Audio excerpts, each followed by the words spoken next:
నమస్కారం. టీవీ7 న్యూస్ కి స్వాగతం. ముందుగా ముఖ్యాంశాలు.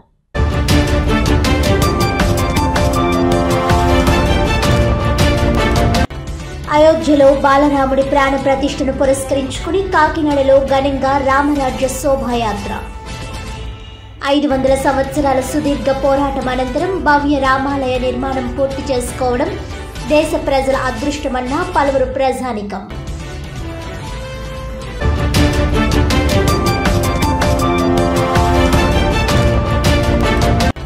విధులకు హాజరు కాని అంగన్వాడీ కార్యకర్తలు మరియు సహాయకులపై చట్టపరమైన చర్యలు. ప్రభుత్వ ఆదేశాల మేరకు తొలగిస్తున్నట్లు ఉత్తర్వులు జారీ చేసినట్లు వెల్లడించిన కాకినాడ జిల్లా ప్రాజెక్ట్ డైరెక్టర్ కొండా ప్రవీణ.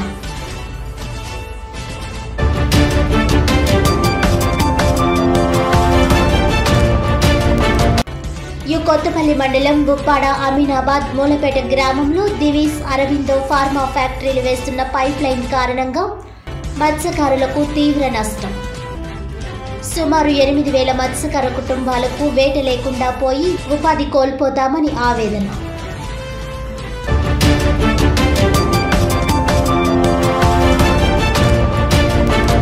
ఇక వివరాల్లోకి వెళ్తే, డాక్టర్ బిఆర్ అంబేద్కర్ కోనసీమ జిల్లా ద్రాక్షారామం శ్రీ మాణిక్యాంబ సమేత శ్రీ భీమేశ్వర స్వామి వారి దేవస్థానం వారి ఆధ్వర్యంలో శ్రీరాములోరి శోభాయాత్ర శ్రీరామనామ జపంతో ఘనంగా నిర్వహించారు.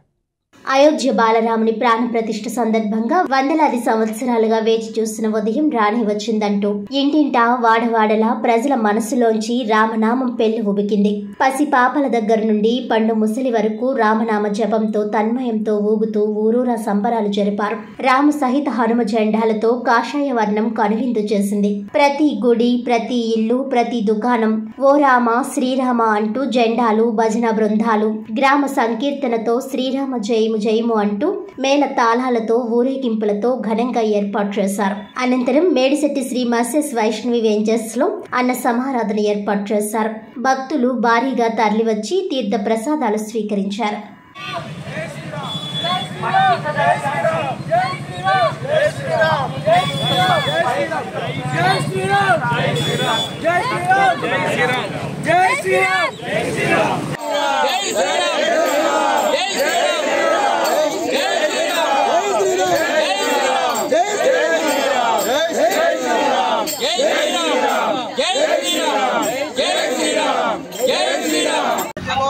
అయోధ్యలో బాలరాముని విగ్రహ ప్రాణ ప్రతిష్ఠ సందర్భంగా వెల్ల రోడ్లో వైష్ణవి వెంచర్స్లో భారీగా అన్న సమారాధన జరుగుతున్నది. కావున భక్తులందరూ ఇచ్చేసి అక్కడ ప్రసాదం స్వీకరించవలసిందిగా కోరుతున్నాం. అలాగే ఈ యొక్క అయోధ్యలో రామాలయం యొక్క గుడి కోసం 500 సంవత్సరాల నుంచి వేచి ఉన్న ఈ భక్తులందరూ కూడా ఈరోజు కళ నెరవేరుతుంది. ఈ సందర్భంగా అందరూ కూడా జై శ్రీరామ్, జై శ్రీరామ్, జై శ్రీరామ్, జై శ్రీరామ్, జై శ్రీరామ్, జై శ్రీరామ్. బాలరాముని విగ్రహ ప్రతిష్ఠ ఈ రోజున అందరం కూడా హిందువులందరూ కూడా చాలా ఆనందంతో ఉత్సాహంతో ఉన్నాం. అందుగురించి ఈ కార్యక్రమంతో జయప్రదం చేయాలని జై శ్రీరామ్. రాష్ట్ర అభివృద్ధి లక్ష్యంగా మాజీ ముఖ్యమంత్రి తెలుగుదేశం పార్టీ అధ్యక్షులు నారా చంద్రబాబు నాయుడు ప్రణాళిక సిద్ధం చేసుకున్నారని రాష్ట్ర టీడీపీ ఉపాధ్యక్షుడు జగంపేట మాజీ ఎమ్మెల్యే జ్యోతుల నెహ్రూ అన్నారు. సోమవారం గండేపల్లి మండలం జడ్రాగంపేట గ్రామంలో కంటె సురేంద్ర ఆధ్వర్యంలో వైసీపీ నుండి టీడీపీలోకి చేరే కార్యక్రమంలో భాగంగా కంటె సురేంద్ర స్వగృహం నందు ఏర్పాటు చేసిన సమావేశానికి జ్యోతుల నెహ్రూ ముఖ్య అతిథిగా హాజరయ్యారు. ఈ సందర్భంగా ఆయన మాట్లాడుతూ విద్య, వైద్యం, ఉద్యోగం, సాగునీరు ఇటువంటి కార్యక్రమాలు కార్పొరేట్ రంగాలకు దీటుగా చేపట్టడం జరుగుతుందని ఆయన అన్నారు. రాబోయే ఎన్నికల్లో తనను గెలిపించుకుని అసెంబ్లీకి పంపడం మీ వంతు, అభివృద్ధి కార్యక్రమాలు చేపట్టడం నా వంతు అని కార్యకర్తలకు హామీ ఇచ్చారు. అనంతరం జ్యోతుల నెహ్రూను గజమాలలతో సత్కరించారు. ఈ కార్యక్రమంలో గండేపల్లి మండల తెలుగుదేశం పార్టీ అధ్యక్షులు పోతుల మోహన్ రావు, కొత్త కొండబాబు, మారిశెట్టి భద్రం, ఎర్రం చిట్టి బాబ్జీ తదితర నాయకులతో పాటు తెలుగుదేశం పార్టీ నాయకులు, కార్యకర్తలు, అభిమానులు అధిక సంఖ్యలో పాల్గొన్నారు.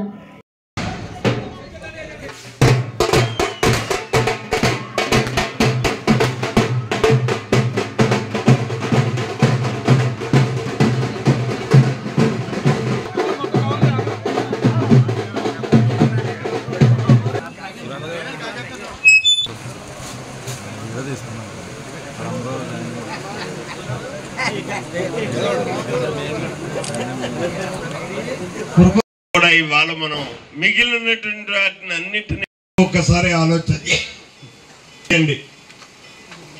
అప్పుడే ఎన్నికలు వచ్చినట్టు జరిగిపోయినట్టు, ఆ ఎన్నికల్లో మనం విజయం సాధించినట్టు,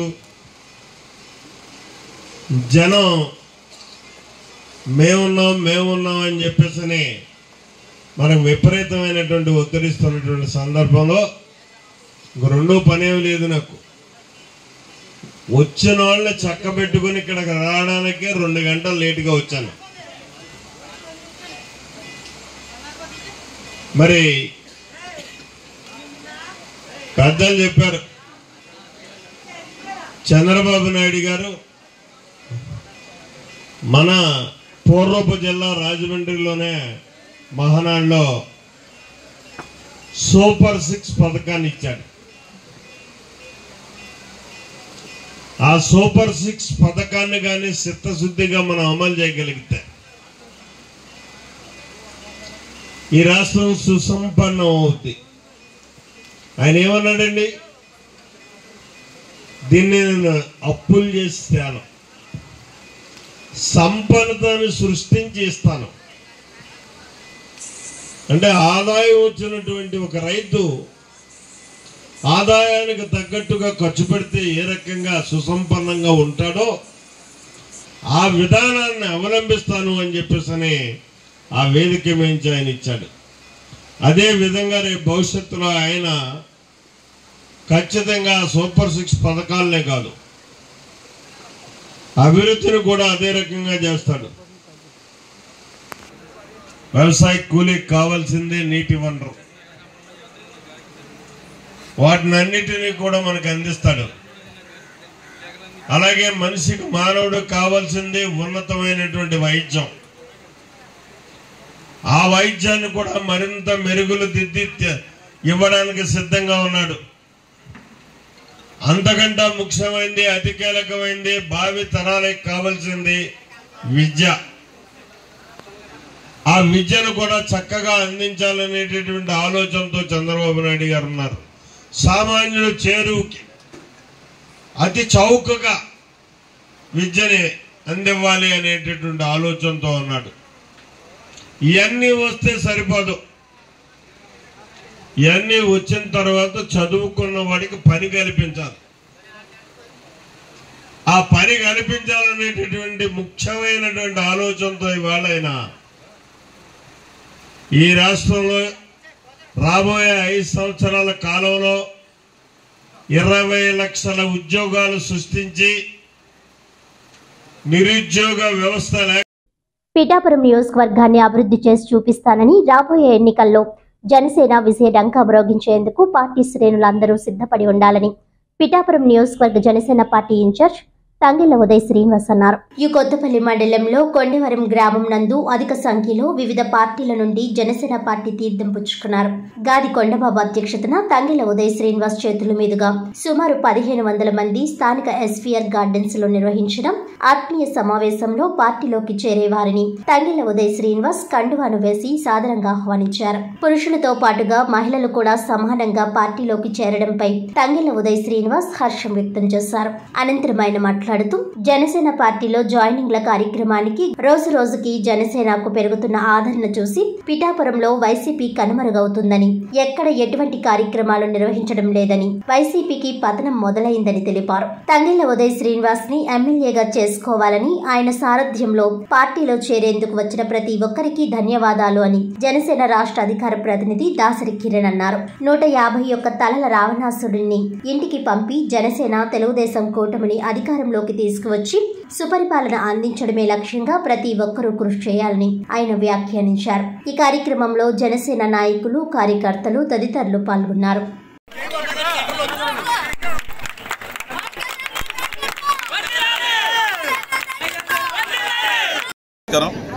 జాయినింగ్స్కి కొద్దిగా గ్యాప్ వచ్చింది అనుకుంటున్నారేమో, గ్యాప్ రాలేదు, మేము ఇచ్చాం పండగ కాబట్టి. సో ఈరోజు మళ్ళీ అదే లైన్ని కొనసాగిస్తూ కొండవరం నుంచి స్టార్ట్ చేసాం.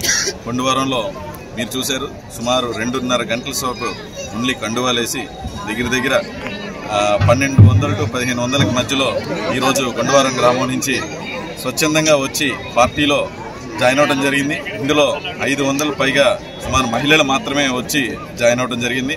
సో జనసేనకి ప్రతిరోజు ఈ పెరుగుతున్న ఆదరణ చూస్తుంటే వైసీపీ పార్టీకి నిజంగా క్యాంపెయిన్ ఎందుకు చేసుకోవాలని కూడా పరిస్థితి వచ్చే పరిస్థితిలో ఉన్నారు వాళ్ళు. ఏ ప్రోగ్రామ్స్ ఎక్కడ కనపట్లేదు. నియోజకవర్గం మొత్తం ప్రతిరోజు జాయినింగ్స్ మోత మోగిపోతుంది. మొత్తం జనం అంతా వచ్చి అంటే జనసేన పార్టీలోకి పిఠాపురం నియోజకవర్గంలో జనసేన పార్టీలోకి వేలాది మందిలో వచ్చి జాయిన్ అవడం జరుగుతుంది. అలాగే 42 అన్నాను, ఈ రోజు నుంచి మొత్తం 4 కంప్లీట్ అయినాయి. ఇంకా 38 గ్రామాల్లో ఇదే మాదిరిగా మొత్తం జనసేన చేరికలు ఉన్నాయి. అంటే ఎలక్షన్ వరకు చేరికలతోనే అయిపోయి అంతమంది జాయిన్ అవుతున్నారు ఎలక్షన్లో.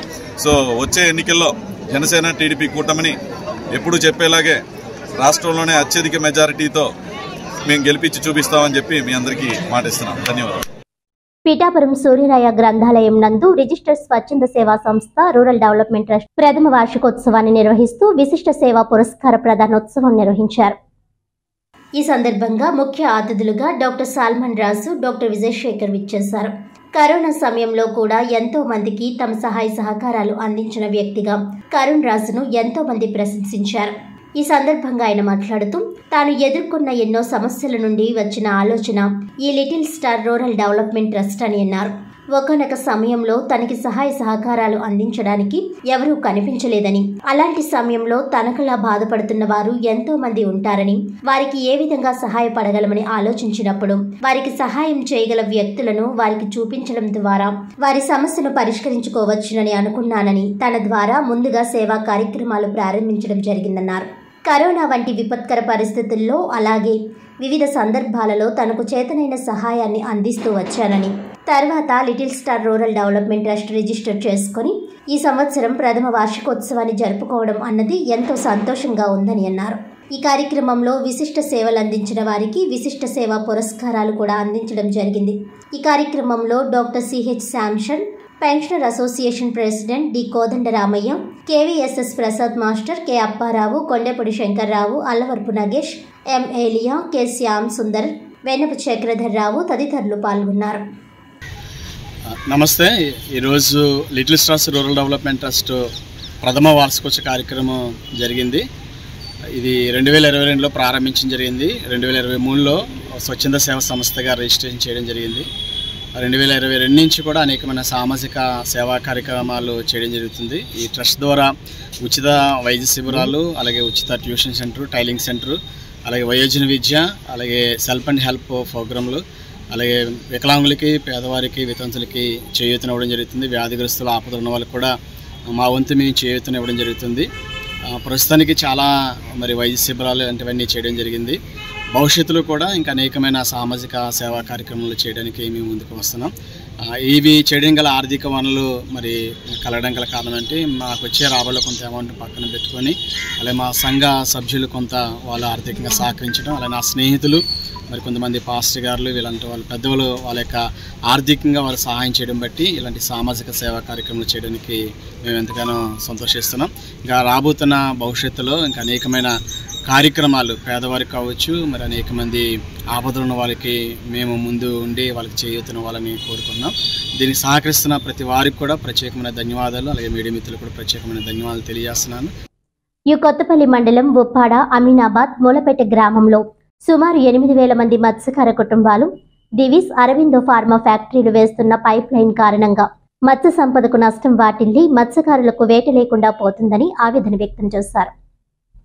తీర ప్రాంత మత్స్యకారుల జీవితాలను చిన్నాభిన్నం చేసే విధంగా బహుళజాతి కంపెనీలు వ్యవహరిస్తున్నాయని, ఆయా కంపెనీల కార్యకలాపాలలో భాగంగా వెదజల్లే కాలుష్యకారక వ్యర్థాల మూలంగా తీర ప్రాంత మత్స్యకారుల జీవన ప్రమాణాలు అనూహ్యంగా దెబ్బతింటున్నాయని, వాటిలో భాగంగానే ఈ సందర్భంగా ఉప్పాడ గ్రామ సర్పంచ్ మేరీ జాన్ మాట్లాడుతూ అరవిందో ఫార్మా కంపెనీ వేస్తున్న పైప్ లైన్ ద్వారా ఆయా ఫ్యాక్టరీల నుండి వచ్చే వ్యర్థాలను నేరుగా సముద్రంలోకి కలిపే విధంగా ఉన్నాయని, వాటిని తక్షణం నియంత్రించకపోతే తీర ప్రాంత మత్స్యకారుల జీవనాధారం లేక నడి రోడ్న పడాల్సి వస్తుందని, ఇప్పటికైనా జిల్లా అధికారులు స్పందించి అరబిందో, దివీస్ కంపెనీలు వేస్తున్న పైప్ లైన్ తక్షణం తొలగించాలని విజ్ఞప్తి చేశారు. ఈ కార్యక్రమంలో ఉప్పాడ, అమీనాబాద్, మూలపేట గ్రామంలో సర్పంచ్లు, ఎంపీటీసీ సభ్యులు, మత్స్యకార సొసైటీ ప్రతినిధులు, బోటు యజమానులు, కళాశీలు, గ్రామ ఎంపీటీసీలు, సొసైటీ అధ్యక్షులు, గ్రామ పెద్దలు, బోట్ ఓనర్స్ తదితరులు పాల్గొన్నారు. మళ్ళీ మా మీద ఎక్కుతారు. పరిహారం కాకుండా పైప్ లైన్ తీసేసి వచ్చానని కంపెనీ పెట్టమంటున్నాం. మత్స్యకారులకు ఉపయోగం లేకుండా కంపెనీలు. అలాగే రిలయన్స్, జీపీఎస్ అన్ని కూడా సముద్రం డిచ్చింగ్ చేసి గాడిమోగ, బైరాపురం కూడా డబ్బులు ఇస్తున్నారు. వాళ్ళకి నెలకి 15,000 చెప్పని సుమారు 15,000 రూపాయలు ఇస్తున్నారు. అక్కడ లోపల సంపద పోతుంది, ఇక్కడ ఈ ఫ్యాక్టరీలు రావడం వల్ల ఒడ్డున్న సంపద కూడా పోతుంది. ముఖ్యంగా కొత్తపల్లి మండలంలో ఉన్న మత్స్యకారులు ఎక్కువ సాంప్రదాయకంగా ఏటగాడే మత్స్యకారులు. వీళ్ళు లైవ్లీవుడ్ ఏంటంటే మెయిన్ ఎక్కువగా ఏ రోజు ఆ రోజు ఏటకెళ్ళి రోజువారీ కూలీగా వచ్చేసి కుటుంబం సంబంధించి మళ్ళీ రోజు ఏటకెళ్ళిపోతాడు. రాను సంపద తగ్గిపోవడం వల్ల ఏమవుతుందంటే ఏటగారు తెచ్చే ఆ యొక్క జీతం డబ్బులు చాలక ఆడవాళ్ళు కూడా పన్నులకు వెళ్తారని కుటుంబాలు కలిసి వెళ్ళలేవు.